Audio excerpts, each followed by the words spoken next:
সকালে কিছুতেই যাবে না হাঁটতে, আমি এক প্রকার জোর করে নিয়ে বেরিয়েছি। বাড়িতে এসে কিছু কাজ করে নিলাম, তারপর চিকুটুকুকে দেখতে আসলাম। দুজনে দরজার কাছেই দাঁড়িয়ে আছে, ভাবছিল মা কখন আসবে, আমরা কখন বাইরে যাব। দুটোই বথ দরজা ধরে দাঁড়িয়ে আছে। দেখো, এটা আমাদের ঘরের সাথেই অ্যাটাচ ব্যালকনি, এখানে চিকুটুকু থাকে আর আমাদের ঘরে গিয়েও খেলা করে। আগে এখানে ধূপের কাজ হতো, কিন্তু ওদের জন্য সবকিছু এখন আমাদের ঘরে নিয়ে যেতে হয়েছে। আমাদের ঘরেরও কি অবস্থা দেখো, পা ফেলারও জায়গা নেই। আমরা যে কি পরিস্থিতির মধ্যে আছি আমরাই জানি। তাহলে কিভাবে নিয়ে আসবো এখানে টমটমিকে? এভাবে কিভাবে থাকা যায়? এভাবে আর থাকা যাচ্ছে না।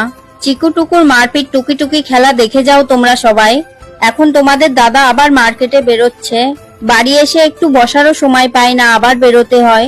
বাড়ি থেকে এবার আর একটা পদ্মের টিউবার নিয়ে এসেছি, আগেরটা মারা গেছে। দেখো কি সুন্দর অ্যাডেনিয়াম গুলোতে ফুল এসেছে। বাই বাই বন্ধুরা, দেখা হচ্ছে নেক্সট মিনি ব্লগে।